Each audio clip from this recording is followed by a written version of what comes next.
Good morning, students. In last lecture, we studied about the tongue and teeth. Now, in digestive system, our next concept is salivary glands. You know, there are three types of the salivary glands. In human being, these three salivary glands are present: parotid, second is submaxillary,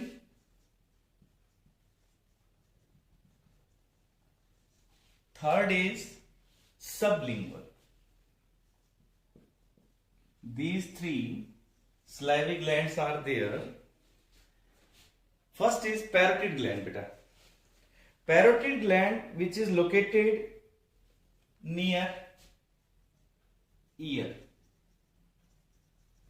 This gland, beta. The structure is like this.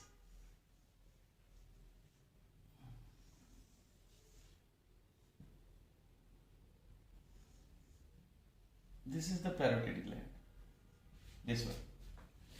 Now, second is this one, sublingual. It opens below tongue. Third, beta, submaxillary.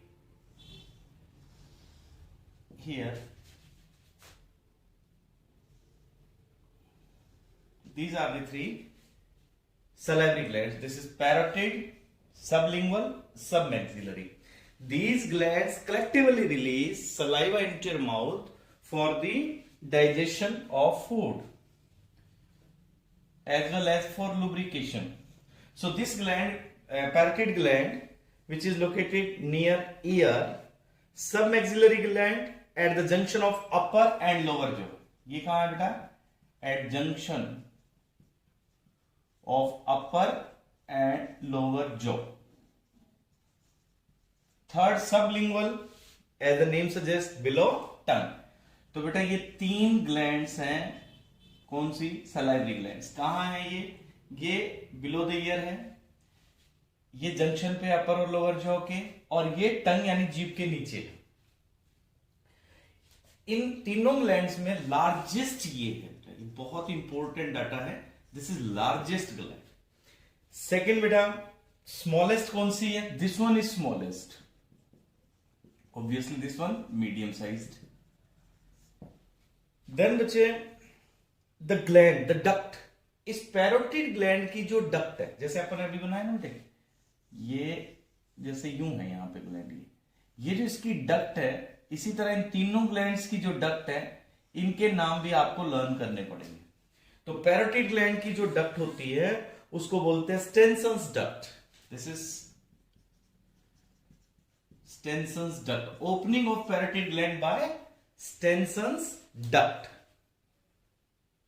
Next है बेटा, इसकी कौन सी duct होगी? That is Wharton's duct.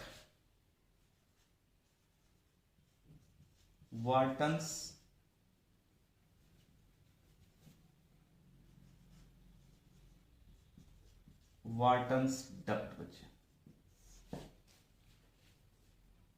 अब इनमें, इन तीनों glands में तीसरी की डक्ट क्या होगी बेटा? Duct of Rivinus. Ducts of Rivinus. इन तीनों डक्ट्स में सबसे लंबी डक्ट कौन सी है? This one is longest duct. ये डाटा याद रखना बच्चे, ये एमसीक्यू का डाटा है सारा.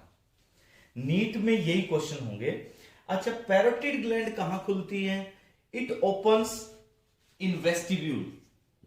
वेस्टिब्यूलर रीजन याद है ना? वेस्टिब्यूलर रीजन में कहा? It opens near upper jaw. ये कहां खुलती है बेटा? सब maxillary, behind lower incisors. Behind lower incisors. Third, that gland in buccopharyngeal cavity. In buccopharyngeal cavity. और बकोफेरेंजियल कैविटी में कहां पे बेटा, वेंट्रल साइड ऑफ टंग, जीभ के नीचे बेटा, वेंट्रल साइड ऑफ टंग। तो ये डाटा आपने फेयर नोटबुक में नोट करना है बच्चे। इसके बाद है बच्चे सलाइवा सिक्रीशन कौन सी ग्लैंड कितने परसेंट करती है, परसेंटेज। इनमें सबसे बड़ी ग्लैंड मैंने आपको बताया था कौन सी है, पैरोटिड ग्लैंड, और सबसे छोटी कौन सी है, सबलिंगुअल। सबसे लंबी डक्ट किसकी है, सब मैक्सिलरी की। इसकी डक्ट का क्या नाम है, डक्ट ऑफ रिविनस। ये कौन सी डक्ट थी बेटा, वाटसन्स। एंड पैरोटिड की कौन सी होगी, स्टेनसन्स डक्ट। लॉन्गेस्ट डक्ट किसकी, सब मैक्सिलरी की। Now saliva percentage. Saliva percentage में बेटा इसका कंट्रीब्यूशन है टोटल सलाइवा का 25%। सब मैक्सिलरी सबसे ज्यादा सिक्रेशन करती है which is about 70%, and remaining 5% minimum by sublingual. ये next to this one is nerve supply. ये अभी आपने डाटा तो लिख लेना है, बट बेटा ये नर्व्स की डिस्कशन हम करेंगे सेकंड लास्ट चैप्टर में, इस यूनिट के सेकंड लास्ट में, जो न्यूरल कंट्रोल वाला चैप्टर है ना, जिसमें हमने नर्व्स पढ़नी है, वहां पे है। तो कौन सी नर्व किसको कंट्रोल करती है, इसके लिए आपने डाटा याद रखना है। इसको 9th नर्व है जो कंट्रोल करेगी, और सब मैक्सिलरी को 7th,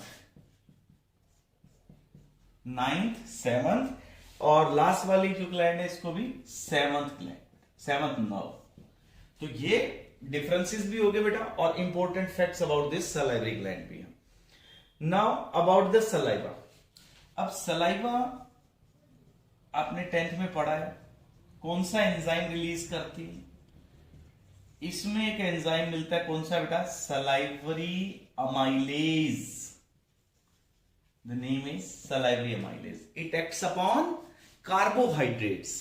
जो फूड के अंदर कार्बोहाइड्रेट्स है ना बेटा, उनकी डाइजेशन तो यहीं शुरू होगी, क्योंकि यहां पे एक एंजाइम है salivary amylase which is also called as ptyalin.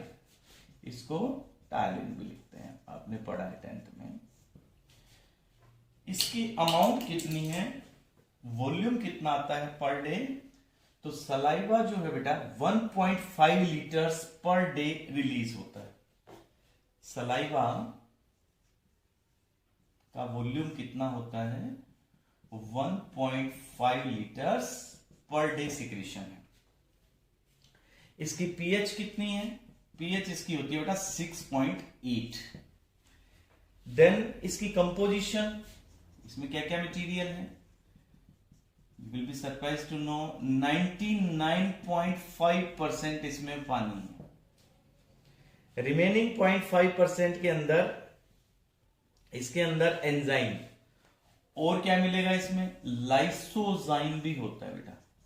Salivary amylase भी है, और ये क्या होता है, ये एंटीबैक्टीरियल होता है बेटा, एंटीबैक्टीरियल। ये क्या करता है, बैक्टीरिया की सेल वॉल को ब्रेक डाउन करता है।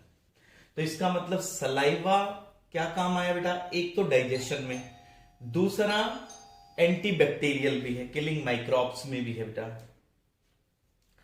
इसमें आयंस भी मिलते हैं। इसमें आयंस कौन से मिलते हैं, सोडियम, पोटेशियम, देन बेटा क्लोराइड और बाइकार्बोनेट आयंस इसके अंदर मिलेंगे। इसके अंदर एंटीबॉडी कौन सी होती है, इसमें एंटीबॉडी मिलती है बेटा A, this one antibody. Antibody defense system में आते, दे आर प्रोटीन्स एक्चुअली। ये भी आगे हम डिटेल में पढ़ेंगे इनके बारे में, अब तो आपने डाटा लर्न करना बच्चे। इसके बाद इसमें स्मॉल अमाउंट ऑफ यूरिया भी मिलता है, small amount of urea as well as uric acid. Then अब नेक्स्ट है बेटा अपना ईसोफेगस, फूड पाइप। तो ये सलाइवरी ग्लैंड की डिटेल है। Now next is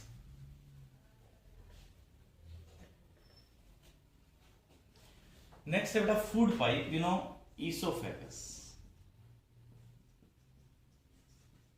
oesophagus Esophagus, thin, simple, uniform tube which runs downwards. ये ट्यूब है बेटा, food pipe actually, this tube, ये कहां खुलती है? स्टमक में खुलती है। यहां पे एक प्लेट होती है बेटा, आपने 10th में पढ़ी होगी ना, ये डायाफ्राम। डायाफ्राम, तो it's a thin long simple tube, it's thin long simple tube which passes through diaphragm and it opens into stomach. It opens in stomach. Then beta